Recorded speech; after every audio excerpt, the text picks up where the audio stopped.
Hello and welcome to this tutorial, and in this tutorial we'll be learning how we could add some more widgets to our application. Now in the previous tutorial we have already learned how you could add a button, and we have already learned how you could set up the layout of the button and also how we could change the background color of the button as well as the background color of the layout. Now in this tutorial what we are going to do is that we are going to add one more widget to our layout, and that widget is going to be the edit text widget, which allows the user to edit some text onto our application. So in order to do that, the first thing which we need to do is that we need to import the edit text. So in order to do so, we go here and we type import android dot widget. As it is widget, it is present in the widget package, so we type android dot widget dot edit text, and it is going to import the edit text for us.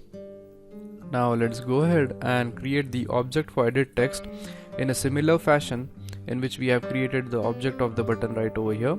So in the same fashion we go ahead and create the object for edit text. So we type edit text, and let's say we name the edit text as, let's say we want to accept the username, so we type edit text username equals new edit text, and in the parameters we are going to specify this. Now once this is done, the next thing which we do is we set IDs to the edit text as well as the button. Now what happens is that whenever you want to use some of these widgets for further application, we need certain IDs so that we could call them or reference them by using these IDs. So it is important that you set IDs to the button as well as the text.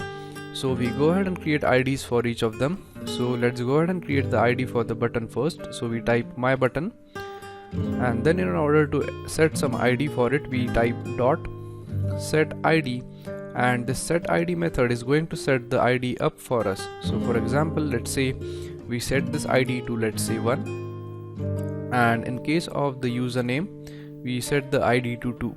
So we type the name, which is username, and then we type dot set ID, and let's name this ID as 2. So what happens is that whenever we want to reference to this button, or when we want to reference to this username, we could simply specify this ID right here so that we could get back to them. Now once this is done, the next thing which we do is we want to make sure that the username has a proper layout. So in order to give the layout to the username, what we do is that we simply go ahead up here and we copy this line of codes which is present here, which is used in order to set the layout for buttons. So we simply copy it, and as we are going to use the same method for setting up the layout, we just paste it and then we replace this button details by username. So let's say the user details are the details for the username, so we type username details. Now once we are done with this, the next thing which we want to do is that we want to specify a particular position to this. So in order to do that, we type username details dot add rule in order to add a certain set of rule. Now we type relative layout, as this is a relative layout. Then as we want to place this above the button, so we type dot above, and make sure that you have a capital. So we type dot above. Now once we are done with this, the next thing which we do is we specify the next parameter, and that parameter is going to be the button. So we type my button dot get ID, which is going to get the ID. Now once this is done, what we want to do is that we want to align this username in the center.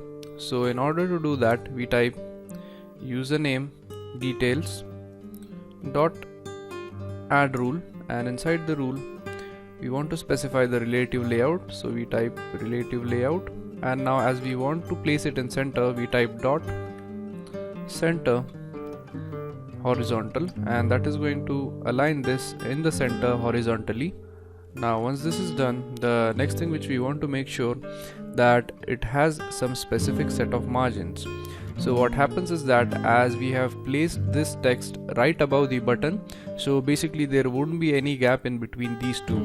So we want to make sure that we add up some margin to it. Now in order to add margin to this, we type the text name, which is username details, and then we use the set margin method in order to set the margin. So we type dot set margins. So as you could see right here, the set margin methods, the parameter it is going to accept is going to be the left, top, right and bottom. So in the first parameter you are going to specify the margin which is to be left to the left side, then we have the margin which we want to leave on the top, then we have the margin to the right, and finally we have the margin to the bottom. So as in this case, as we only want to specify the margin to the bottom, so what we do is that in the set margin methods, the first three parameters are going to be 0, and let's say the third parameter which we want to use is 50. So basically in the bottommost parameter we want to specify the margin of 50 pixels, so we add 50 to the end of it. Now once this is done, the next thing which we want to do is that we want to add the username onto the layout. So we type my layout, which is our layout name, then we use the method add view in order to add this username onto the layout. So we type dot add view username, and the details of the username are username details. Now once this is done, we have successfully added this onto the layout. Now in order to check if our application performs correctly, we save the code and we run it on the emulator.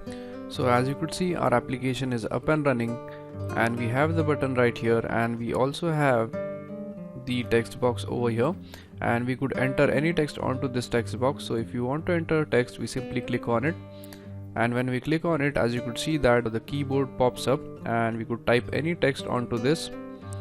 So basically we have created the text box successfully, and what happens is that as you could see, the size of the text box is very small. So in the next tutorial what we'll be doing is that we are going to learn how you could resize this text box by using DIP, which is called as the density independent pixels. So basically as you could see that we have the text box, we have the button, and we also have the margin of 50 pixels right in between them, and that is because we have used the set margins method in order to set the margins between them. So in the next tutorial we'll be learning how we could increase the size of this text box by using density independent pixels. So thank you very much for watching this tutorial, and I'll see you guys in the next tutorial. Thank you.